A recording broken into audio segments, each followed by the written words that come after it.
Hello everyone, this is Rashika Singh. I'm again here with your chapter chemical reactions and equations जो कि हम कर रहे थे 10th क्लास का फर्स्ट चैप्टर है केमिस्ट्री का, that is chemical reactions and equations.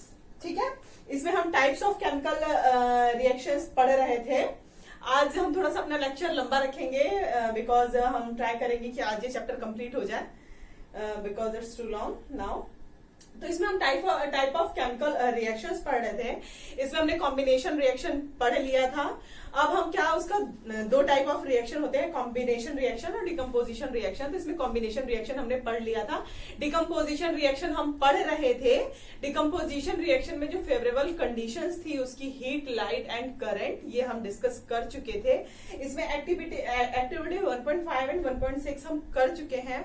ठीक है, अब इसमें एक्टिविटी 1.7 और 1.8 हमारी बची हुई थी. इसकी मैं आपको वीडियोस प्रोवाइड कर दूंगी.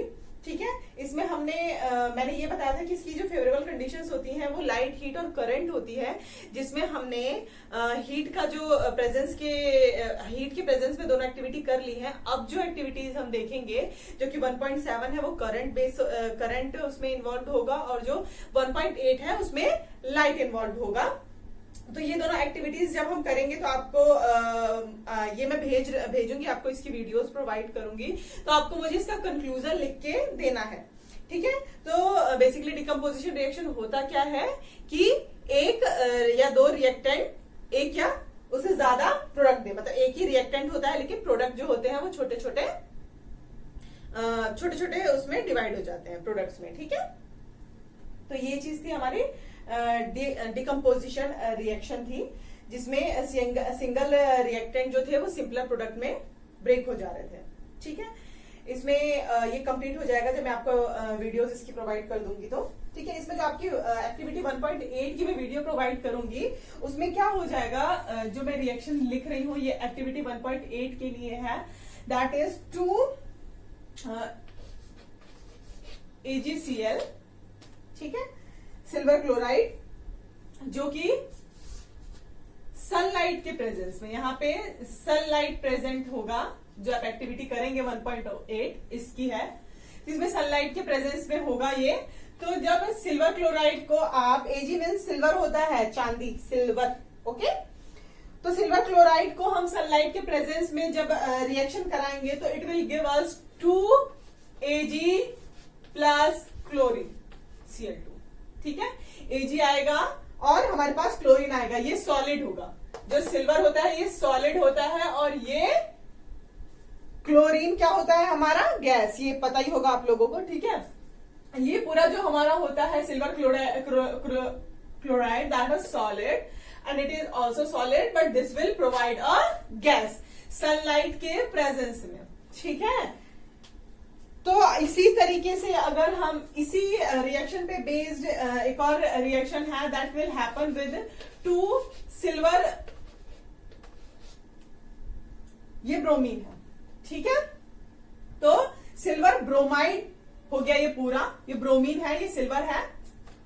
Ag एंड Br विल हम इसको पूरा जो नाम देंगे वो होगा सिल्वर ब्रोमाइड. ठीक है, तो ये भी सनलाइट के प्रेजेंस में आपको क्या दे देगा, 2 Ag प्लस ब्रोमीन. ठीक है, तो ये भी ब्रोमीन गैस प्रोवाइड कर देगा और सिल्वर दे देगा. ये जो रिएक्शन है आपका, ये रिएक्शन होता है जो हम ब्लैक एंड व्हाइट फोटोग्राफी में यूज करते हैं. ये बहुत इंपॉर्टेंट रिएक्शन है इसलिए मैंने डिस्कस किया. वैसे तो मैं इसकी वीडियोस आपको प्रोवाइड करा रही थी लेकिन स्टिल ये डिस्कस करना बहुत जरूरी था कि ये वाली जो चीज है यही हम ब्लैक एंड व्हाइट फोटोग्राफी में यूज करते हैं. ठीक है, चलो, what form of energy is causing this decomposition reaction. इसमें कौन सी एनर्जी लग रही है, सनलाइट लग रहा है. ठीक है, तो आपने इन सब में क्या नोटिस किया, we have seen that the decomposition reaction requires energy 8 EIT, energy 8. मतलब कि ये इसको रिएक्शन होने के लिए, डिकम्पोजिशन रिएक्शन होने के लिए हमें एनर्जी चाहिए होती है. हमने एक्सोथर्मिक पढ़ा था कॉम्बिनेशन में जिसमें हीट या एनर्जी निकल रही थी. इसमें हमें हीट, एनर्जी मतलब कि करंट, लाइट कुछ भी चाहिए होता है रिएक्शन करने के लिए. तो These all reaction are called endothermic.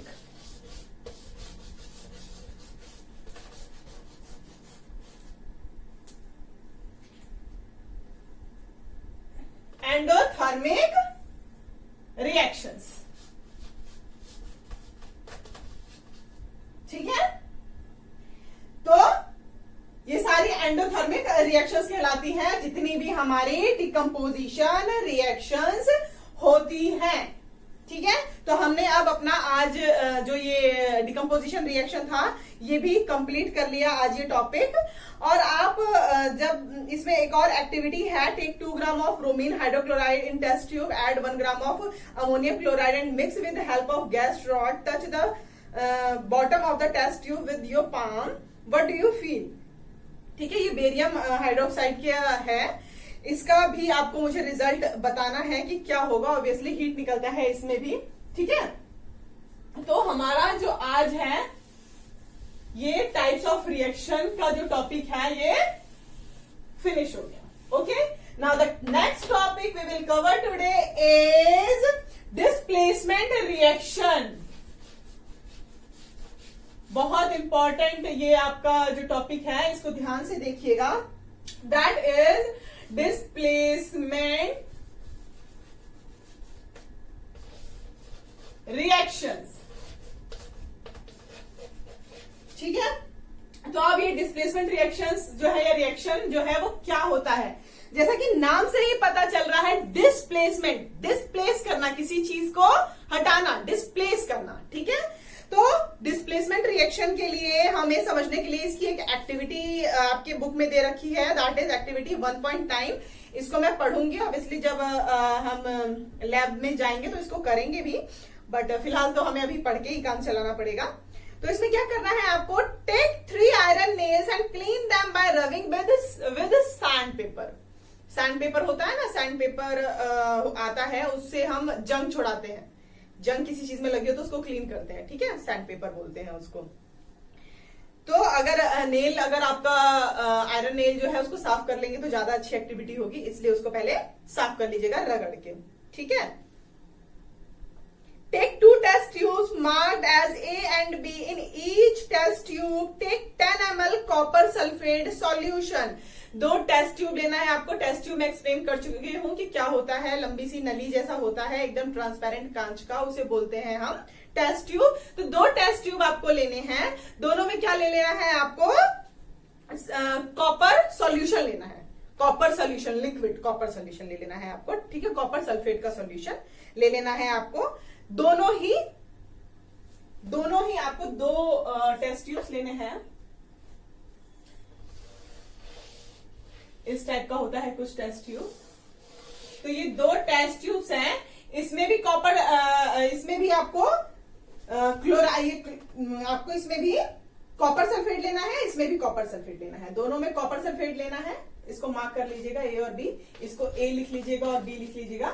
इसमें भी कॉपर सल्फेट है, इसमें भी कॉपर सल्फेट है। ठीक है, दोनों में कॉपर सल्फेट सॉल्यूशन है। ठीक है, अब क्या करना है, आपको 3 किल लेने को बोला है, आयरन नेल। ठीक है, 3 किल लेने को बोला है ना, तो 1 किल आप साइड में रख दीजिएगा, 2 किल लीजिएगा। ठीक है, उसको क्या करना है आपको, tie 2 iron nails with thread and immerse them carefully in the copper sulfate solution in test tube B for 20 minutes.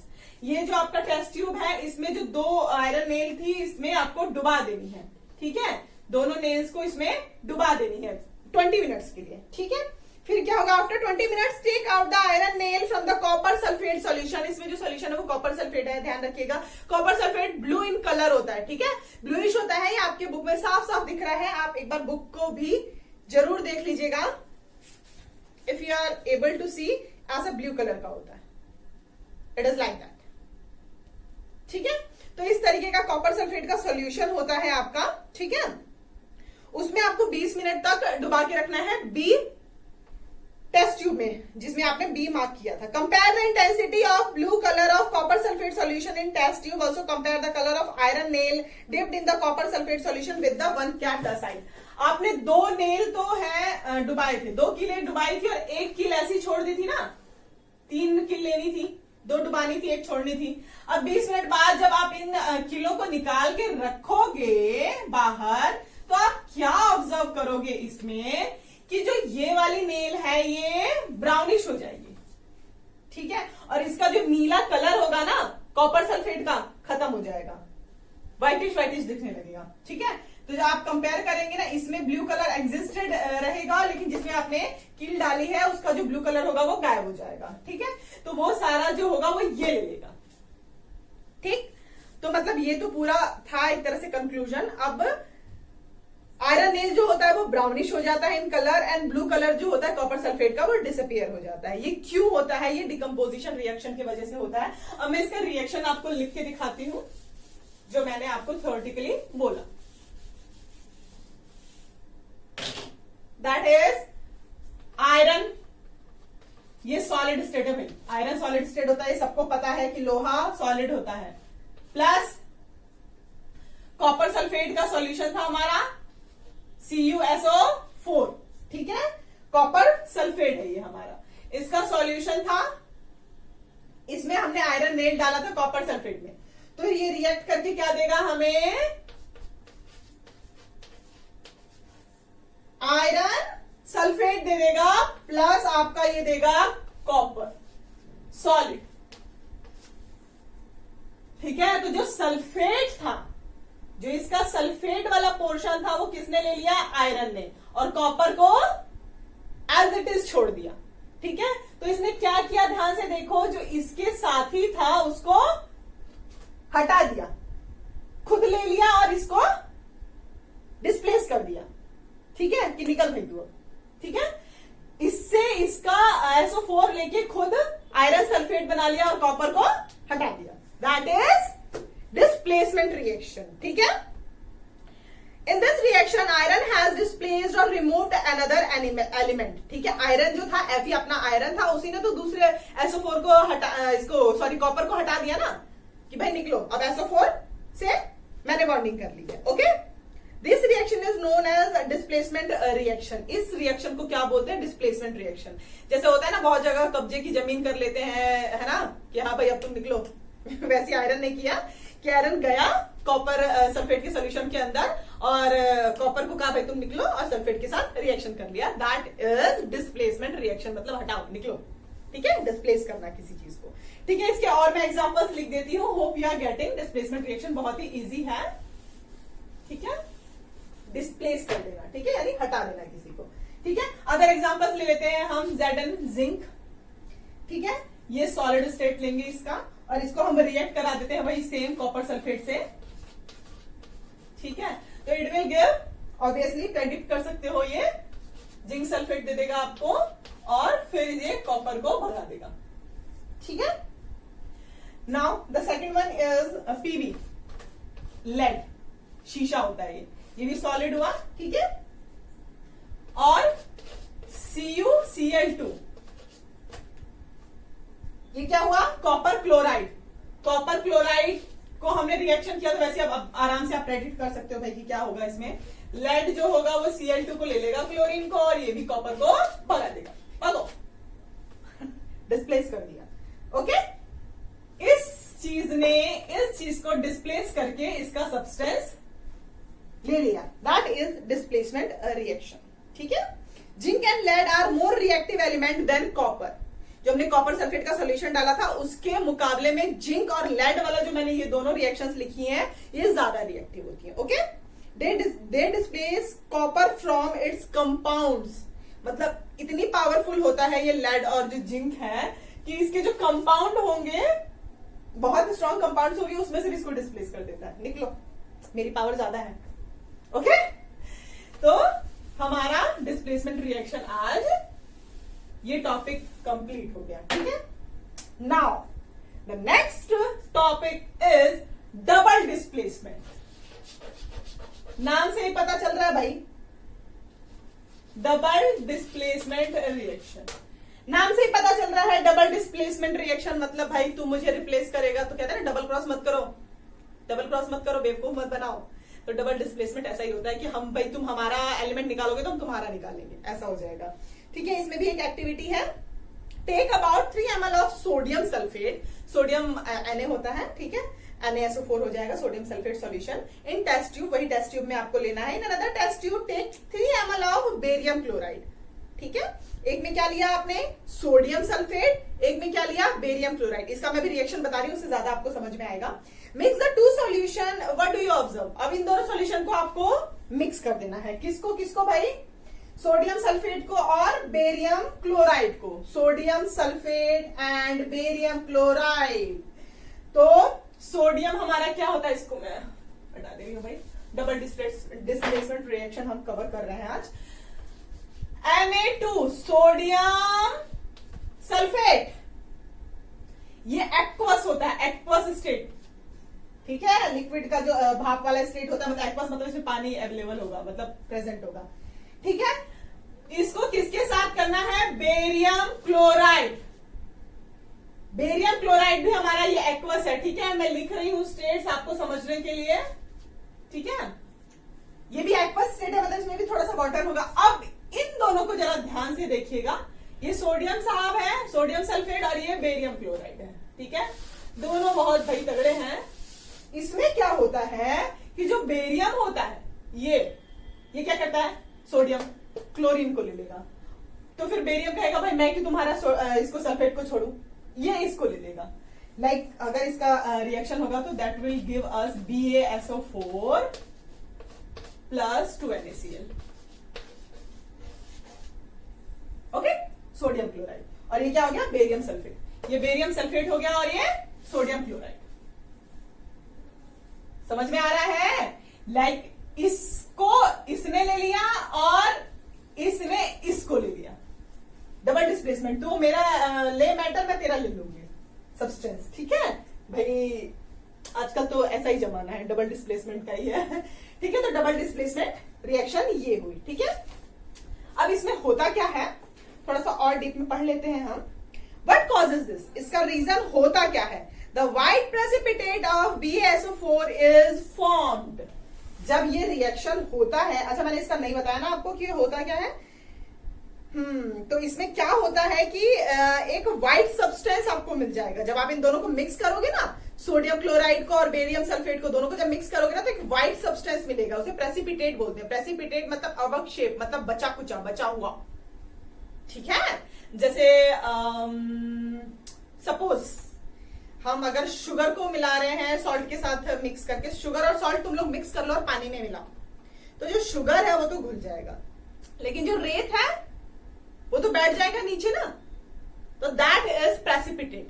Precipitate, ठीक है, PRECIPITAT, प्रेसिपिटेट। ये वर्ड्स अब याद करना चालू करो, पूरी केमिस्ट्री में जान खाएगा तुम्हारा। ठीक है, this insoluble substance formed is known as precipitate. मतलब जो डिसॉल्व नहीं हो रहे हैं, दैट इज कॉल्ड प्रेसिपिटेट। ठीक है, तो इसमें व्हाइट कलर का सब्सटेंस बचेगा जिसे प्रेसिपिटेट बोलेंगे। ठीक है, NaCl। ठीक है, इसका हो गया आपको, ये आपको एक्टिविटी मैंने कंक्लूजन भी बता दिया साथ में। हाँ जी, तो this white precipitate is BaSO4। जो व्हाइट प्रेसिपिटेट बचा था ना इन दोनों को मिक्स करके, जो कह रहे थे कि हाँ एक व्हाइट प्रेसिपिटेट बचा हुआ मिलेगा, उसमें अवक्षेप जैसा बचा हुआ दिखता है जो। ठीक है, तो दैट इज बेरियम सल्फेट। ठीक है, hope you are getting double displacement. BaSO4 is formed by the reaction of SO4 2 minus barium 2 plus। Okay, SO4 2 minus negative sign के साथ। SO4 का जो पूरा कंपाउंड होता है वो भीख मांग रहा होता है, दे दो भाई मेरे पास 2 की कमी है। ठीक है, और ये सारी चीजें आपने 9th में पढ़ रखी है। अगर आपको उसके बाद आयंस में कोई दिक्कत है, आयंस बोलते हैं इनको, पॉजिटिव साइन कैटायन और एनायन, आपने 9th क्लास में पढ़ रखा है। स्टिल अगर आपको कोई कंफ्यूजन है तो can ask, not at all any problem. इसमें क्या होता है, 2 नेगेटिव होता है, मतलब यहाँ पे 2 आयंस की कमी है, और बेरियम 2 पॉजिटिव होता है, मतलब इसके पास 2 अधिक है। होता है ना कि भाई हाँ चलो काम चला लेते हैं आपस में, मेरे पास 2 की कमी है, 2 लड्डू कम है, तेरे पास 2 लड्डू ज्यादा है, दे दे। ठीक है, लाइक दैट।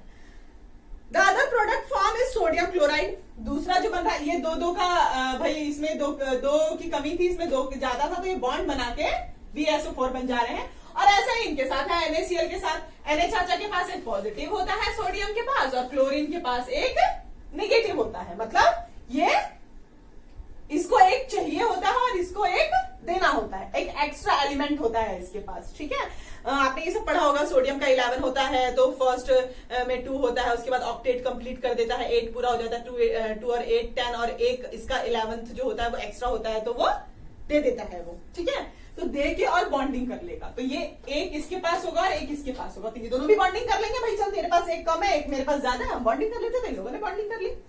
तो इस टाइप से डबल डिस्प्लेसमेंट और रिएक्शंस होते हैं जब इनके आयंस भी मैच कर जाए। ठीक है, such reaction in which there is an exchange of ions between the reactants are called double displacement। मतलब एक तरह से तो आयन का ही एक्सचेंज हो रहा है ना। देखो इसके पास 2 की कमी थी, इसके पास 2 ज्यादा था, इसमें 1 प्लस था, इसमें 1 माइनस था। एक तरह से तो आयन की ही बॉन्डिंग हो रही है ना। तो इस टाइप के रिएक्शंस जो होते हैं वो डबल डिस्प्लेसमेंट रिएक्शन होते हैं। जो आपने एक्टिविटी 1.2 की है वो भी डबल डिस्प्लेसमेंट है, उसको एक बार ध्यान से देख लीजिएगा आप फिर से। ठीक है, तो this was double displacement reaction. Okay, hope you are getting। बहुत छोटे छोटे टॉपिक है इसलिए मैंने सोचा आज इसको सबको कवर अप करके आज ये चैप्टर बाइंड अप कर देते हैं। ठीक है, तो ये हमारा हो गया डबल डिस्प्लेसमेंट रिएक्शन। ठीक है, हमने आज क्या क्या कवर कर लिया? जो कॉम्बिनेशन डिकम्पोजिशन रिएक्शन कर रहे थे वो भी हमारा कंप्लीट हो गया है, जो हमारा डिस्प्लेसमेंट था वो भी हो गया, डबल डिस्प्लेसमेंट भी हो गया। Now we will do today the next topic is oxidation and reduction. Oxidation and reduction. ठीक है, ऑक्सीडेशन एंड रिडक्शन नया टॉपिक है हमारा।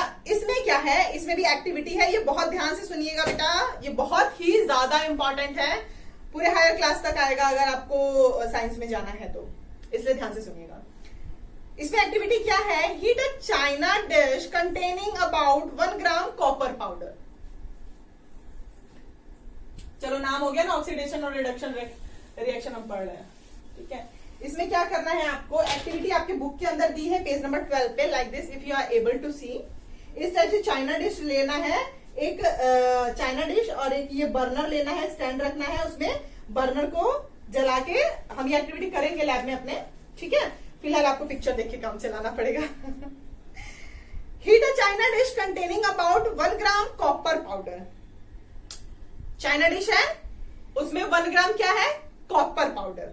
ठीक है, कॉपर, कॉपर तो सब लोग जानते हैं ना, कॉपर के जग भी होते हैं सबके, तांबे के, है ना। तो ये अगर आपको नहीं पता हो तो अपने बड़े लोगों से पूछिएगा कॉपर क्या होता है, बता देंगे आपको।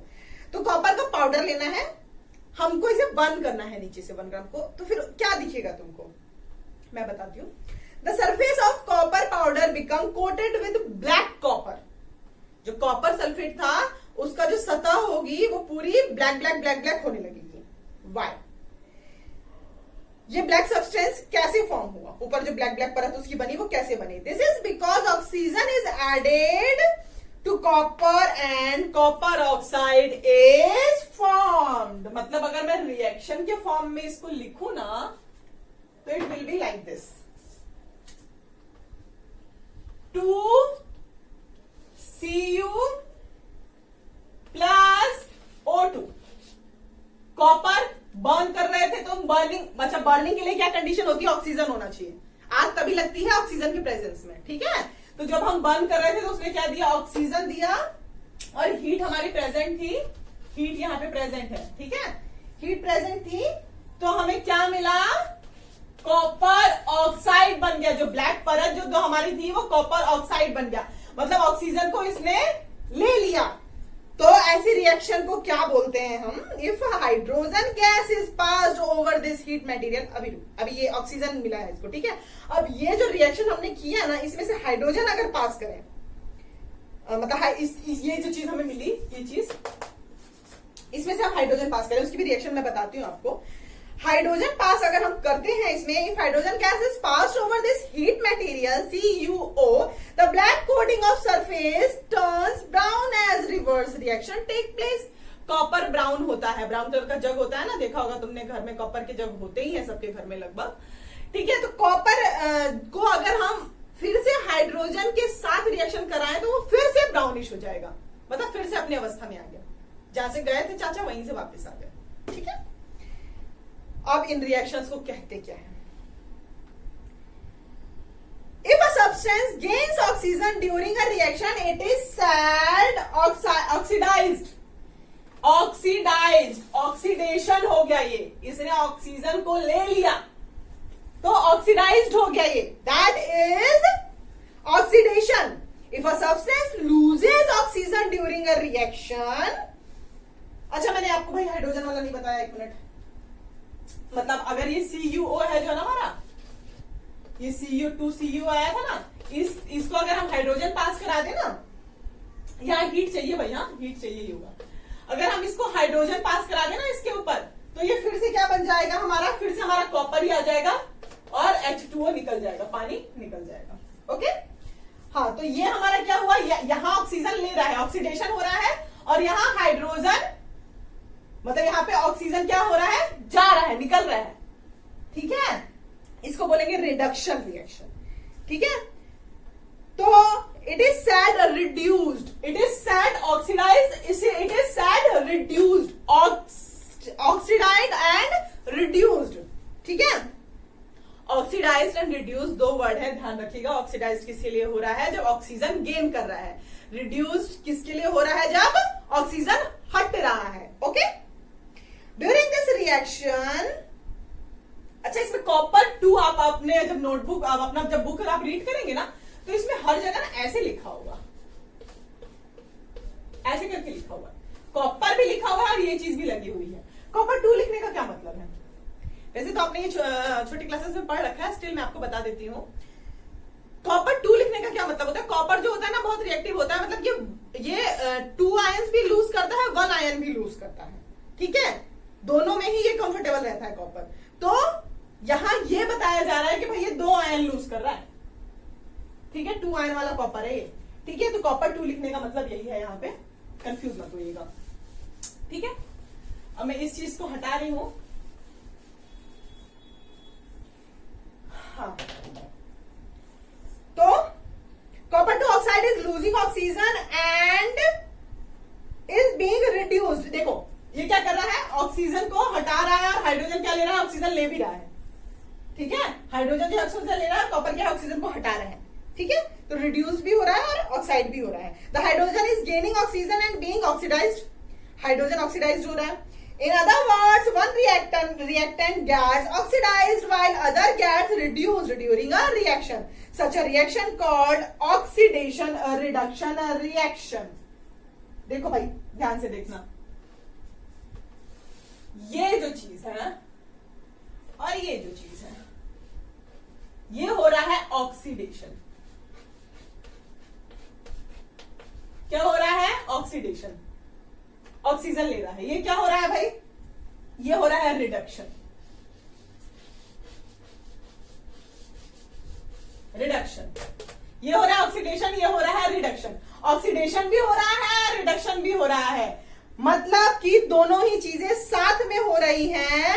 तो इसको क्या बोलेंगे, oxidation reduction reaction. Oxidation reduction reaction दोनों ही नाम होंगे, और इसको शॉर्ट फॉर्म क्या बोलते हैं, रेडॉक्स। रेडॉक्स बोलते हैं इस रिएक्शन को, जिसमें ऑक्सीडेशन भी हो रहा है और रिडक्शन भी हो रहा है। रेड फॉर रिडक्शन, ऑक्स फिर ऑक्सीडेशन, रेड ऑक्स, ठीक है। तो रेडॉक्स रिएक्शन भी यहां हमारा कवर अप हो गया, ऑक्सीडेशन भी कवर अप हो गया, जिसमें हम ऑक्सीजन गेन करते हैं, जिसमें जो भी सब्सटेंस है वो ऑक्सीजन गेन करता है, और रिडक्शन होता है जिसमें ऑक्सीजन लूज करता है। ऑक्सीडेशन और रिडक्शन दोनों साथ में हो रहा हो, जैसा कि इस रिएक्शन में हो रहा है, तो इस रिएक्शन को बोलते हैं रेडॉक्स रिएक्शन, ओके। चलो भाई रेडॉक्स रिएक्शन की कुछ और एग्जांपल्स देख लेते हैं। रेडॉक्स बहुत ही इंपॉर्टेंट आपका जो है टॉपिक है, रेडॉक्स रिएक्शन। इसको ध्यान से सुनिएगा और समझने की कोशिश कीजिएगा बच्चों, ठीक है। तो इसमें देखो क्या है, अदर एग्जांपल्स अगर हम ले, ZnO प्लस C कार्बन, ठीक है, ये क्या देगा आपको, Zn जिंक और कार्बन मोनोऑक्साइड, ठीक है। देख रहे हो, इसमें जिंक क्या कर रहा है, ऑक्सीजन लूज कर रहा है, और कार्बन क्या है, ऑक्सीजन गेन कर रहा है, कार्बन मोनोऑक्साइड बना ले रहा है, ठीक है। तो ये भी आपको साफ साफ दिख रहा है, रेडॉक्स रिएक्शन है। MnO2 plus 4HCl hydro HCl क्या हुआ, हाइड्रोक्सी क्लोराइड हुआ इसका, ठीक है। तो ये भी साफ साफ आपका रेडॉक्स रिएक्शन है, ठीक है। मैग्नीशियम ऑक्साइड और HCl दोनों ही मिलके अगर इसका रिएक्शन हम करेंगे तो it will be MnCl2 plus it will give 2H2O water plus Cl2, Cl2, हाँ ठीक है। तो इसमें देखो क्या हो रहा है, इसमें ऑक्सीजन ये लूज कर रहा है और ये जो है हाइड्रोजन ऑक्सीजन गेन कर रहा है, तो ये भी आपकी रेडॉक्स रिएक्शन है, साफ साफ दिख रही है, ठीक है। तो ऑक्सीडाइज और रिड्यूस दोनों होती हैं अगर एक ही रिएक्शन के अंदर, तो that is called redox reaction. Oxidation क्या होता है, रिडक्शन क्या होता है, अलग अलग समझिएगा। रेडॉक्स रिएक्शन क्या होता है, इसको भी अलग से समझिएगा। जो एक्टिविटी 1.1 हमने की थी मैग्नीशियम रिबन के साथ, वो भी सेम चीज है, उसको जरा एक बार और रिवाइज करके देखिएगा कि क्या यही है, ठीक है। तो हमारा एक तरह से तो पूरा चैप्टर कंप्लीट हो गया है, ठीक। अब इसमें जो इसके प्रैक्टिकल एग्जांपल्स हैं जो ऑक्सीडेशन रिडक्शन के हैं, वो जो हमारे डे टू डे लाइफ में हम डेली देखते हैं वो हम डिस्कस करेंगे। तो इसमें कुछ भी मेरा लिखने का नहीं होगा, सिर्फ और सिर्फ आप लोगों को समझाने की ये चीज है। तो मैं एक रीडिंग लेती हूँ और आपको समझा लेती हूँ, ठीक है। तो ऑक्सीडेशन रिडक्शन भी हमारा कंप्लीट हो गया, ठीक है। Displacement, double displacement, oxidation, reduction complete हो चुका है हमारा। अब आपका लास्ट टॉपिक इस चैप्टर का क्या है, have you observe the effect of oxidation and reductions in everyday life. Everyday life में तुमने ऑक्सीडेशन रिडक्शन को कहां पढ़ा है, कहां देखा है, सॉरी पढ़ा तो आप, पढ़ तो आप रहे हो, देखा कहां पे है, ठीक है। तो सबसे पहला इसमें क्या है, कोरोजन। कोरोजन मैं आपको लिख देती हूं और कोरोजन सिर्फ और सिर्फ एक्सप्लेन कर दूंगी आपको बोल के। दिस इज जंग लगना, corrosion, okay. You must have observed that iron articles are shiny when new but gets coated with a reddish brown powder when left for some times. सबको पता है, लोहा अगर हम नया नया खरीद के लाते तो बहुत चमक रहा होता है, और जैसे कुछ दिन बाहर रख दो उसको तो वो जंग पकड़ लेता है, ब्राउन उसके ऊपर कोटिंग हो जाती है, ठीक है। ये कोरिजन होता है, जंग लगना, ठीक है। This process is commonly known as rusting of iron. Rusting of iron मतलब जंग लगना आयरन के ऊपर, ठीक है। Some other metals also get tarnished in this manner. और भी बहुत सारे मेटल्स होते हैं जो इसी तरीके से खराब होते हैं, जैसे सिल्वर है, कॉपर है। सिल्वर ब्लैक हो जाती है, जैसे मम्मी लोग चांदी की पायल पहनती होंगी, उनसे पूछना, ब्लैक हो जाती है सिल्वर, ठीक है। ऐसी ऑक्सीडेशन के कारण ही ब्लैक हो जाती है। और कॉपर के जग जिसके घर में होंगे सब ने ऑब्जर्व किया होगा कि वो ग्रीनिश हो जाता है, ठीक है। तो इस जो ये इस तरीके से टार्निश हो जाते हैं ना, इनको बोलते हैं when a metal is attacked by substance around it such as moisture, acids etc, it is called corrode, CORROD, corrode, and this process is called corrosion. ये जो हम कोरिजन पढ़ रहे हैं यही होता है मेटल का खराब होना, कि वो कैसे खराब होते हैं ऑक्सीडेशन और रिडक्शन के कारण, ठीक है, ऑक्सीडेशन रिएक्शंस के कारण। The black coating in silver and green coating in copper are other example of corrosion. ये मैंने बता दिया आपको, सिल्वर ब्लैक हो जाता है और जो हमारा मग होता है कॉपर का वो ग्रीनिश हो जाता है। तो हम उसको नींबू और नमक से करके रगड़ते हैं ना, हर घर में मम्मी लोग जानती होंगी, जरा मम्मी से पूछ लेना, ठीक है, कि जो कॉपर का जग होता है वो कैसा हो जाता है। कभी तुम भी ऑब्जर्व करना है कि वो ग्रीनिश हो जाता है, ठीक है। Corrosion causes damage to car bodies. Corrosion क्या होता है, पूरी की पूरी कार खराब कर सकता है, पूरा का पूरा ब्रिज खराब कर सकता है। बहुत हैवी हैवी ब्रिजेस होती हैं, ठीक है। आयरन रेलिंग्स खराब, हमारे रेलिंग्स में अगर हमने लोहे का काम करवा रखा है और उसके बाद अगर पेंटिंग नहीं करवा रखी, या पेंटिंग भी कुछ दिनों बाद तक हमें फिर से करानी पड़ती है, नहीं तो वो खराब खराब हो जाता है जंग लग के, ठीक है। शिप्स, बहुत बड़ी बड़ी शिप्स होती हैं, वो भी खराब हो जाती हैं अगर उनका मेंटेनेंस ना हो तो, due to corrosion. And to all objects made of metal, specially those of iron, हर एक वो चीज जो मेटल से बना है और स्पेशली जो आयरन से बना है वो बहुत जल्दी खराब होता है, आयरन बहुत जल्दी कोरोड हो जाता है। Corrosion of iron is a serious problem, बहुत ज्यादा सीरियस प्रॉब्लम है, लाखों रुपए खर्च होते हैं ये ब्रिज और ये सारी जो मेंटेनेंस होती है इसको फिर से आयरन को रिप्लेस करने के लिए या उसको ठीक करने के लिए बहुत बहुत बहुत बहुत आयरन को बहुत मेंटेन करना पड़ता है, ठीक है। This is because of corrosion, okay. अब रेंसिडिटी, ठीक है, इसमें क्या था, जो आपने कोरोजन पढ़ा इसमें भी ऑक्सीडेशन और रिडक्शन का ही सारा खेल था, जिसकी वजह से जो सामान थे वो हमारे खराब हो रहे थे। अब रेंसिडिटी भी यही है, रेंसिडिटी हम पढ़ते हैं। हैव यू एवर टेस्टेड और smelled the fat oil containing food material left for a long time, बहुत देर तक अगर हम खाना छोड़ दें तो कभी आप लोगों ने पता नहीं किया होगा कि नहीं, लेकिन मम्मी लोगों ने किया होगा, वैसे तो बच्चे भी किया ही होगा, कभी हम खाने को बहुत देर तक छोड़ दें, अगर रात में छूट जाए वो गर्मी के टाइम पे तो सुबह आप खा नहीं सकते उसको, उसमें से स्मेल आने लगती है, ठीक है। व्हाई? बिकॉज ऑफ ऑक्सीडेशन, ठीक है। तो ऑक्सीडेशन हो जाता है उनके जो खाने के अंदर जो मटेरियल होते हैं, सब्सटेंस होता है, उसका ऑक्सीडेशन होता है, इसी चीज को रेंसिडिटी बोलते हैं। रेंसिड हो जाता है, बिकम द जो खाना होता है वो रेंसिड हो जाता है, and their smell and taste changes, ठीक है। इस वजह से हम एंटी ऑक्सीडेंट रखते हैं, कहते हैं ना भाई, जो हम बाजार से कोई भी चीज खरीद के लाते हैं तो कहते हैं भाई इसमें तो प्रिजर्वेटिव पड़ा हुआ है, मतलब वो प्रिजर्वेटिव जो होता है वो एंटी ऑक्सीडेंट होता है, वो हम इसलिए फूड के अंदर डालते हैं ताकि वो ऑक्सीडेशन ना कर पाए और वो जल्दी खराब ना हो, ठीक है। तो ये हमारा प्रैक्टिकल जो ऑक्सीडेशन रिडक्शन का जो हमारा प्रैक्टिकल हमारे लाइफ में कहाँ पे होता है, इसका जो इम्प्लीमेंटेशन है वो हमने पढ़ लिया। इसी के साथ आज हमारा ये चैप्टर जो था वो पूरा खत्म हो चुका है। अब इसके जो क्वेश्चंस हैं वो आप करिएगा, और if there is any confusion then you can ask me any time. Okay bye, thank you so much.